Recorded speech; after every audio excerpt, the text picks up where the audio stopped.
Um projeto de uma escola de São Paulo promove o intercâmbio entre alunos paulistas e de Luanda, capital de Angola, na África. Eles escrevem cartas uns para os outros e começam a entender as diferenças da língua portuguesa, que é o idioma oficial de 9 países.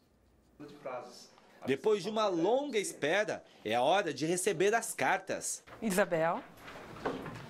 Elas vieram de Angola, na África. Foram enviadas por estudantes com a mesma idade deles, que se tornaram amigos além mar. Deu para perceber que ela usa muita formalidade, assim, não sei se é porque está escrevendo a carta ou se é o costume de lá mesmo.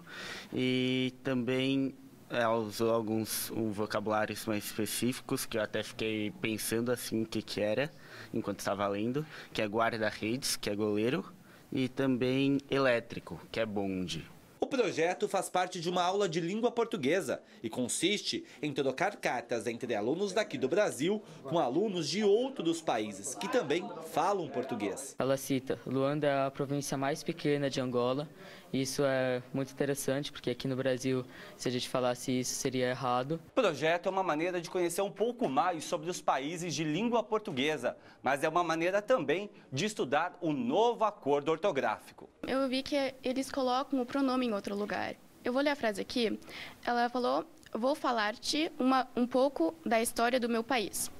E aqui no Brasil, a gente ia falar: vou te falar um pouco da história do Brasil. Muito diferente de você dar uma aula expositiva sobre o acordo ortográfico. O aluno está vendo a utilização, as diferenças do português ali, ao vivo, na prática, na escrita, de um outro aluno que está em Luanda. A experiência tem a aprovação dos professores e dos alunos. Foi uma experiência nova, eu nunca tinha escrito uma carta.